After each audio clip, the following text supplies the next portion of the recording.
ये बात 1980 की है। मध्य प्रदेश के एक विकट गांव में एक परिवार रहता था। परिवार में दरी लाल, उनकी पत्नी सरला देवी, 4 बेटियां और एक बेटा रवि था। 4 बेटियां पैदा होने के बाद सरला देवी ने बेटे रवि को जन्म दिया था। दरी लाल अक्सर कहा करता था, लड़का ही चाहिए चाहे जान ही क्यों ना चली जाए। ऐसी मानसिकता रखने वाले दरी लाल अब 70 साल के हो चुके थे। जीवन की शुरुआत से अब तक उन्होंने गरीबी में ही दिन गुजारे थे। उनकी पत्नी सरला देवी बहुत सीधी सादी, सरल स्वभाव की महिला थी, मानो बिल्कुल गाय जैसी। गांव के लोगों से भीख मांगकर दरी लाल ने अपनी 4 बेटियों की शादी किसी तरह करवाई थी। अब घर में बस वही दोनों बुजुर्ग और बेटा रवि रहते थे। दरीलाल और सरला देवी दोनों मजदूरी करते थे। सरला देवी गांव के बड़े बड़े घरों में बर्तन धोती थी और दरीलाल खेतों में मजदूरी करता था। उसे रोज काम मिलना आसान नहीं था।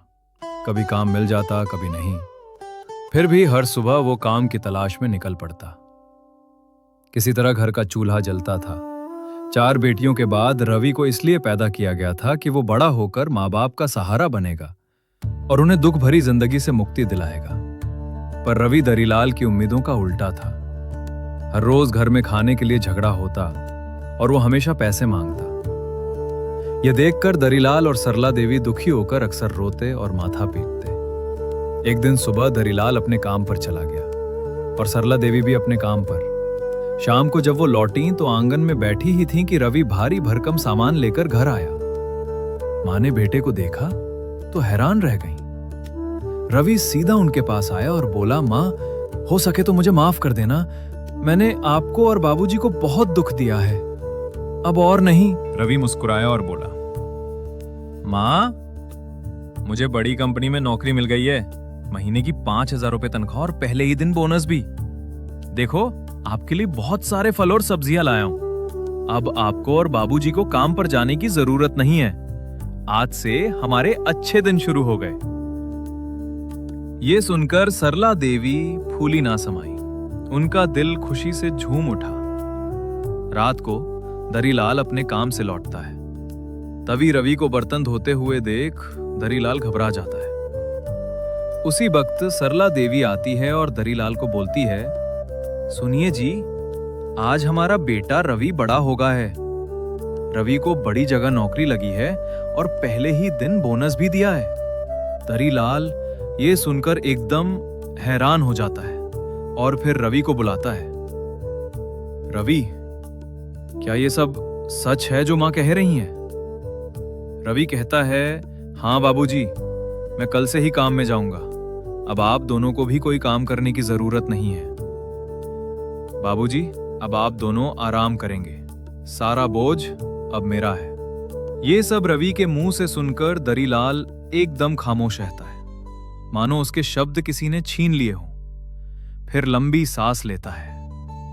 दरीलाल ने भावुक होकर कहा, रवि बेटा, मुझे माफ कर। मैं तुझे हमेशा निकम्मा समझता रहा, लेकिन तूने आज मुझे गर्व महसूस कराया है। उस रात तीनों बहुत खुश थे। वर्षों का बोझ जैसे हल्का हो गया था। रवि बेटे, मुझे माफ कर देना। मैंने तेरे बारे में कितना गलत सोचा था। मुझे लगता था कि तू कभी अपनी जिम्मेदारी नहीं समझेगा, पर तूने तो मुझे गर्वित कर दिया बेटा। उस दिन तीनों ही बहुत खुश होते हैं। सालों से मनो आज बोझ हल्की हो गई हो। दरीलाल और सरला देवी रात को बहुत सारी बात करते हैं और दरीलाल कहता है, बेटा तो बेटा होता है, माँ बाप का बुढ़ापा का सहारा।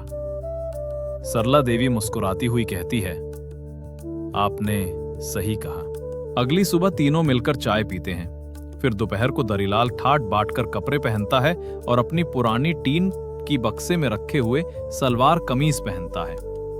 ये देख सरला देवी हंसकर कहती है, आज तो आप एकदम 16 साल के जैसे लग रहे हैं। ये सुन दरीलाल हंस पड़ता है और कहता है, क्यों नहीं सरला, आज तो अपने बेटे की नौकरी की प्रचार करनी है।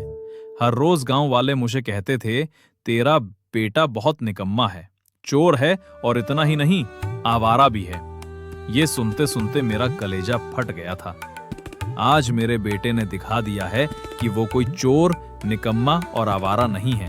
बल्कि वो तो एक जिम्मेदार लड़का है, हमारा बुढ़ापा का सहारा है। इतना कहने के बाद दरीलाल गांव घूमने चला जाता है। इधर सरला देवी रसोई में खाना बना रही होती हैं और मन ही मन बहुत हर्षित होती है। दोपहर को दरीलाल घर आता है और तीनों मिलकर खाना खाते हैं। खाना खाने के बाद दरीलाल और सरला देवी आंगन में बैठे अपने बेटे की तारीफ कर रहे होते हैं। तभी रवि हाथ में फल की थाली लिए आता है। बाबूजी, आप दोनों के लिए फल। दोनों बहुत खुश होते हैं। तीनों बहुत बात करते हैं और बात करते करते रवि कहता है, मैं कल से ही काम में जाऊंगा। अगले महीने तनख्वाह मिलते ही हम अपना घर बनाने की तैयारी करेंगे और आप लोग को बहुत तीर्थ भी कराऊंगा। बाबूजी बोलते हैं कि हाँ, मुझे भी हरिद्वार जाने की बहुत इच्छा है। तभी रवि बोलता है, हाँ, एक बात कहना मैं तो भूल ही गया। नौकरी शुरू करने से पहले एक कागजात जमा करनी पड़ती है और उसमें बस आप लोग की अंगूठा छाप की जरूरत होगी, बस ये दिखने के लिए कि मैं आप लोग का बेटा हूं। ये सुन दोनों बहुत खुश होकर बिना देरी किए अंगूठा छाप कर देते हैं, मानो दरीलाल और सरला देवी का भाग्य खुल गया हो। अगली सुबह रवि काम में निकलता है और इधर दरीलाल और सरला देवी चाय की प्याला लिए बरंडा में बैठे चुस्की ले रहे होते हैं। तभी गांव के मुखिया उनके घर में आता है। दरीलाल मुखिया को देखते ही जल्दी से बाहर आता है और कहता है, मालिक पधारिए इस गरीब की झोपड़ी पर। मालिक, आप आज हमारे घर आए, धन्य हो गए हम। सरला, जल्दी से बैठने की जगह बना मालिक के लिए। मुखिया बोलता है, मैं यहाँ पे बैठने नहीं आया हूं, तू यहाँ पर क्या कर रहा है दरीलाल? दरीलाल अचंभित होता है और कहता है, मालिक, मैं कुछ समझा नहीं। तू क्या समझेगा? नाटक कर रहा है मेरे साथ। मुखिया गुस्से में कहते हैं, मेरा घर खाली कर। क्या मालिक, क्या कह रहे हैं आप? फिर मुखिया बोलता है, ये घर मेरा है। तेरे बेटे ने आज ही सुबह इस झोपड़ी को मुझे बेच दिया है। क्या मालिक, ये नहीं हो सकता। मेरा बेटा तो नौकरी पे गया है।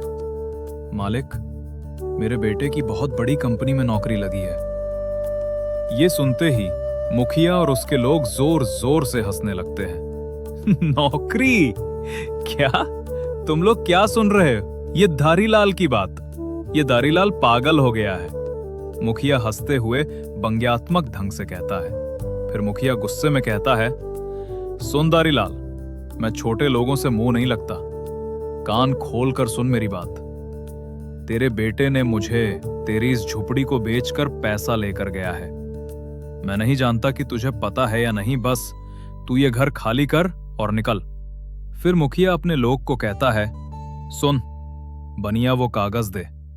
फिर बनिया कागज देता है और मुखिया दारीलाल को दिखाते हुए बोलता है, इसे देख, ये तेरी ही झुपड़ी की कागज है ना?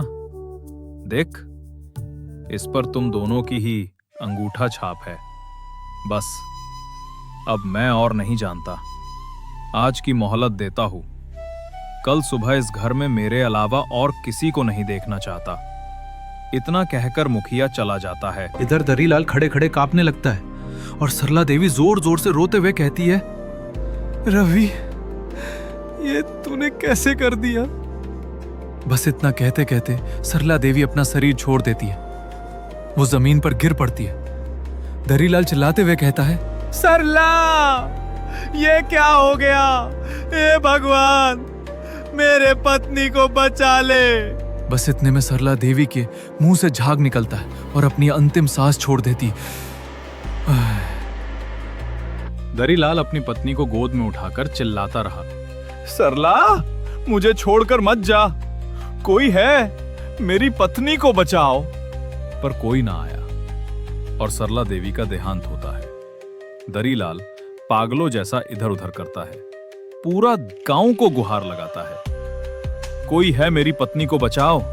पर कोई नहीं आता। देख पापियों, कभी तो तेरा घर भी उजड़ेगा, तू भी देखेगा, लोग तेरे भी तमाशा देखेंगे। पत्नी को कंधे में लेकर दरीलाल रास्ते की ओर दौड़ता है। उस दिन दरीलाल अपनी पत्नी की ही नहीं, अपने बेटे का भी अंतिम संस्कार करता है। समय गुजरता गया, वो अब काम नहीं करता था, बस भीख मांगकर किसी तरह जी रहा था। गांव में अब लोग उसे पागल दरीलाल कहकर पुकारते थे।